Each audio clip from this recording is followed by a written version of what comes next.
El invitado en la mañana de hoy es el presidente de la Unión Sindical, Edwin Paglia. Y obviamente la pregunta va dirigida a la preocupación que existe en Barranca Bermeja frente al decreto que existe el gobierno nacional y que se habla de una venta de activos de Ecopetrol, entre ellos la joya de la corona, como dicen por ahí, Cenit. Hablemos un poco de ese tema, Edwin. Bienvenido al Pregonero TV. Daniel, mucho gusto. Muchas gracias por la invitación. Bueno, el decreto 811 que expidió el gobierno en el marco de esta emergencia es un decreto que autohabilita. ¿Sí me escuchas? Sí, señor, le escucho. ¿Usted me está escuchando? Entonces les decía que el decreto 811 autohabilita al gobierno para vender empresas públicas.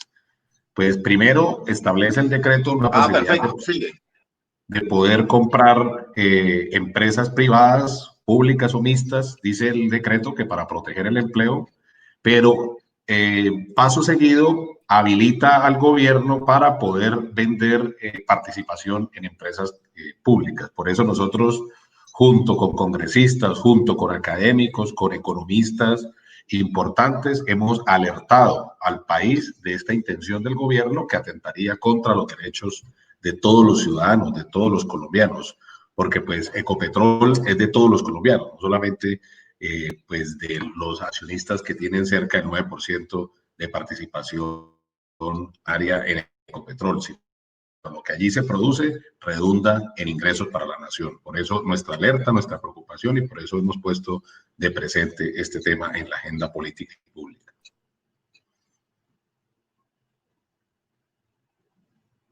Hay una posición de la comunidad que dice, bueno, este tema que es tan crucial motivaría, como en tiempos pasados, incluso una convocatoria para una huelga o una declaratoria de los trabajadores muy fuerte, pero ¿por qué no se ha dado? Porque hoy todavía es una amenaza. Nosotros creemos que, por ejemplo, el trabajo que hizo el Senado de la República de forma unánime le pidió al gobierno nacional que derogara ese decreto. Ese decreto tiene vigencia hasta el 31 de agosto. Entonces, pues la pelea ahora es hasta el 31 de agosto. Luego ya viene otra pelea porque ya el gobierno también anunció que en el marco fiscal de mediano plazo pretenden enajenar activos públicos por cerca de 12 billones de pesos, lo cual incluiría venta de participación en activos estatales como Ecopetrol y como Cenit, y en ese sentido nosotros también nos opondríamos. Y bueno, estamos trabajando en eso. Cada momento concreto pues tiene una respuesta concreta por parte de la organización sindical. Creemos que vamos por buen camino, sin embargo, no queremos invisibilizar el asunto. Y bueno, y estamos empezando una jornada de agitación en el marco de una pandemia que es algo inédito para nuestra generación. Bien, Ecopetrol tiene varias misiones: la refinación, el transporte de crudos, la producción de crudos. ¿En qué podría afectar este decreto en conjunto a Ecopetrol? Bueno, pueden ser dos medidas.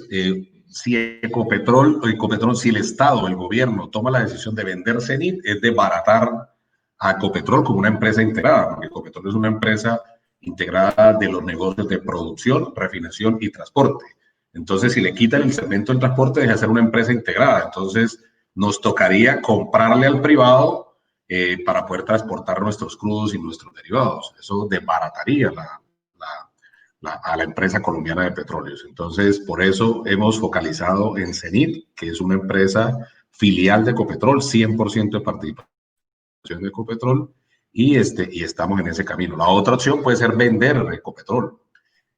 Bueno, una u otra opción son peligrosísimas para la nación. Ecopetrol el año pasado, yendo a Cenit, generó cerca de 15 billones de pesos en utilidades, lo cual significó cerca de 2 reformas tributarias de la última aprobada. Entonces, pues es sencillo esto de entender. Si Ecopetrol deja de ser pública, esas utilidades se van a los bolsillos de los privados y los colombianos tendríamos que pagar más impuestos. Algo muy fácil de comprender.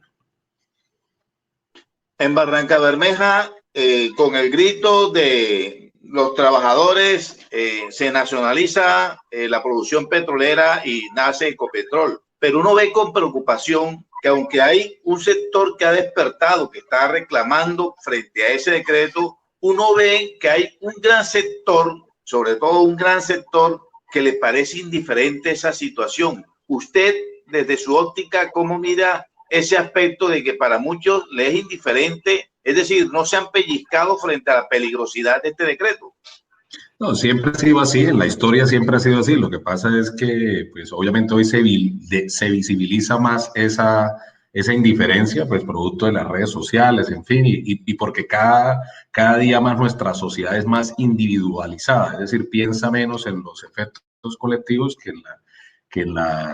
o sea, piensa más en las soluciones individuales que en los efectos colectivos, en las soluciones colectivas. Entonces, siempre ha sido complejo. Ahora, nosotros siempre también lo hemos dicho con mucha humildad, la USO solo no puede dedicarse a defender a Ecopetrol. En 1948, cuando libramos la huelga que dio lugar a la creación de Ecopetrol 3 años después, también se rodeó de muchos sectores políticos en ese entonces. Hoy estamos haciendo lo mismo, que nos han respaldado, nos siguen respaldando y creemos que eso es importante. Ahora, aquí deberíamos estar en esa tarea. Estamos nosotros haciendo una tarea pedagógica importante, no solamente entre nuestros afiliados, los trabajadores de Ecopetrol, los trabajadores de las empresas contratistas, sino también en la ciudadanía en general. Yo creo que el neoliberalismo, es decir, nos ha ganado esa batalla ideológica, es decir, ha logrado permear el imaginario colectivo para decir que los bienes públicos son bienes de nadie y por lo tanto susceptibles de apropiación privada. Entonces, es una discusión básicamente sociológica que pues estamos todavía batallando. Recordemos que las grandes transformaciones de la humanidad siempre las han hecho las minorías y nos toca seguir trabajando en ese propósito. Yo voy a hacerme las veces de aquel barranqueño del común que de pronto no dimensiona este tipo de hechos que genera el gobierno nacional. ¿Por qué es importante no vender a Ecopetrol o que Ecopetrol siga permaneciendo tal como está? Yo creo que esto tiene, o sea, y ya lo había dicho también de forma muy sencilla, explicarle a los colombianos que la riqueza, es decir, la plusvalía pública que generamos cerca de 30.000 trabajadores del grupo empresarial, se distribuye en ingresos a la nación. Y esos ingresos de la nación van a educación, van a salud, van a rentas regionales, es decir, son ingresos que si no son públicos, pues obviamente tienen que llenarse de alguna forma. ¿Y cómo se van a llenar? Pues con impuestos. Ya incluso la Asociación Nacional de Entidades Financieras, la ANIF, acaba de proponer una nueva reforma tributaria. Y es una nueva reforma tributaria para subir el IVA, que es el impuesto más regresivo que tenemos los colombianos, porque se aplica a todos los niveles. Entonces, ellos no se reúnen para decir, oiga, quitemos exenciones tributarias a las multinacionales, castiguemos los dineros que están en paraísos fiscales, o hagamos un impuesto a la riqueza. Ellos se reúnen es para hacer impuestos para joder a los trabajadores y a la clase media de este país y a la clase más vulnerable, porque el IVA es uno de los impuestos más regresivos que tenemos. Entonces, hay que explicarles en estos términos muy sencillos a la ciudadanía. No queremos más impuestos, nos toca defender lo poco público que todavía genera ingresos. Ahora, nosotros estamos pensando a mediano y a largo plazo. Ecopetrol debe ser la empresa que lidere la transición energética. Nosotros vamos a necesitar siempre energía, a todos nos gusta la energía, todos necesitamos la energía, pero lo que hemos planteado desde la USO es que la energía fósil debe ir en descenso. Ahí acaban de sorprendernos en Alemania, ya dejaron de usar el carbón. Bueno, el mundo tiene que avanzar hacia allá, dejar de usar el carbón y el petróleo, transitar hacia energías alternativas y eso tiene que hacerlo una empresa pública, porque si no lo hace una empresa pública como Ecopetrol, la van a hacer las multinacionales, obviamente generando plusvalor para ellos, para los privados y no para todos los colombianos, como en este caso es Ecopetrol.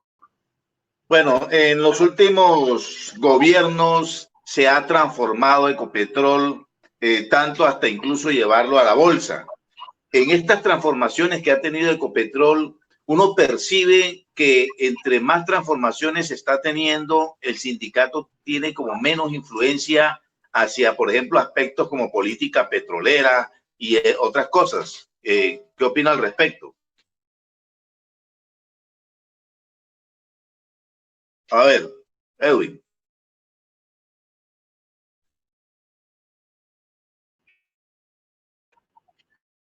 Edwin.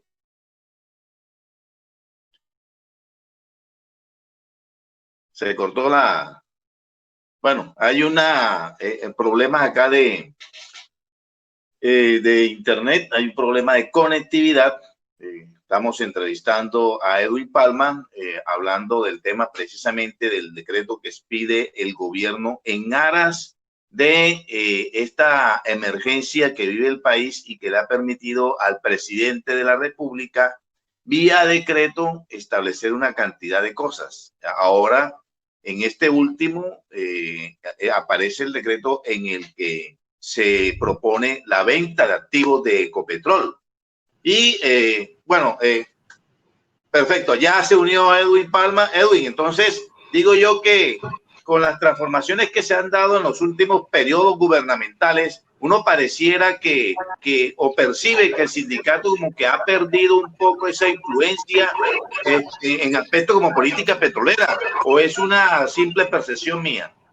No, sí, claro, el sindicalismo en Colombia y en todo el mundo es una crisis producto de muchos fenómenos que son parte de la política. Es decir, en el país los gobiernos les interesa que haya un sindicalismo débil, a los empresarios les interesa que haya un sindicalismo débil. Nosotros no somos ajenos a esa política, hacemos parte de un sindicalismo nacional e internacional que también tenemos los mismos problemas: persecución, falta de democracia en las empresas, debilidad institucional de la justicia laboral, por ejemplo, de la inspección del trabajo, un tratamiento del conflicto como si fuera una guerra, por ejemplo. Aquí se aplica lo que denomina alguna sociología del trabajo como el derecho laboral del enemigo, es decir, al sindicalista, al trabajador, como lo dijo un expresidente de Coca-Cola, se le ve como un obstáculo interno, y eso se ha traducido en una victimización a mansalva del movimiento sindical. 3.200 miembros del sindicalismo han sido asesinados desde 1977 a la fecha,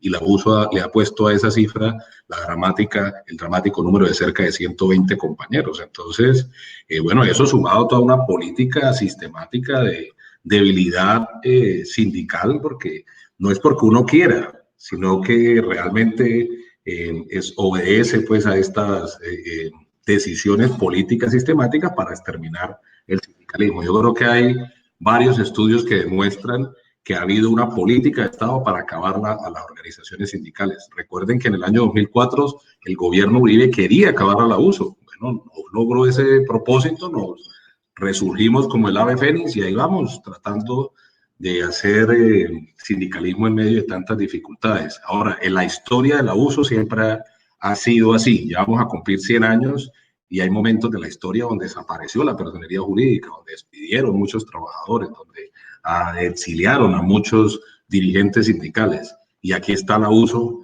como lo decía el maestro Reán Vega Cantor. Esto no es lo que sorprende es que aún estemos vivos y que estemos luchando. Eso sí es realmente sorprendente.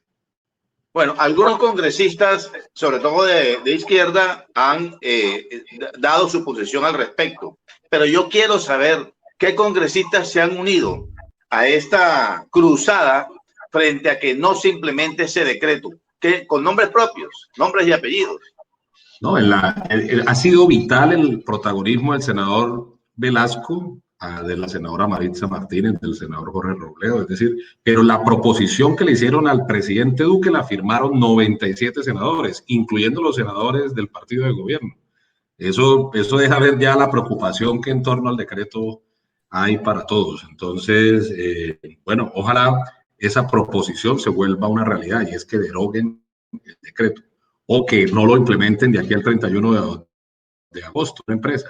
Vamos a estar vigilantes. Ahí precisamente acabé de ver un trino que puso el senador Velasco nuevamente, que insisto es el que más ha estado como interesado en el asunto, y esperamos poder materializar la derogatoria de este decreto. Por eso no solamente estamos haciendo esta acción política, sino también las acciones de movilización de los trabajadores. Bien, van a intervenir en el Congreso. ¿Qué acciones han ustedes planeado de aquí a agosto, que es la vigencia de ese decreto? Estamos todos los días visibilizando el tema en los medios, estamos trabajando en esa línea política y también estamos trabajando, insisto, en la acción de movilización.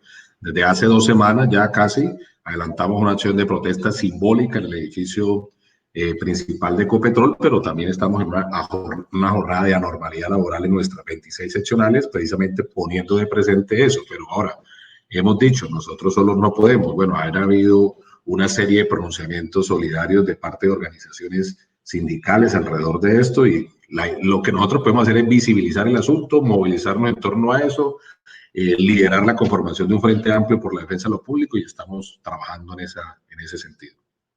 ¿Y qué mensaje ha visto usted así del gobierno en relación a esos apoyos, por ejemplo, eso de más de 90 congresistas? Ya es un peso. ¿El gobierno qué señales le ha visto usted? No, yo el gobierno, incluso eso lo decía el senador Velasco la semana pasada con el que compartí un foro alrededor de esto, decía que el gobierno ni siquiera se ha dignado a contestar al Senado de la República. Es que este gobierno está rayando ya en una dictadura, tiene concentrado todos sus poderes, todos los poderes públicos en él.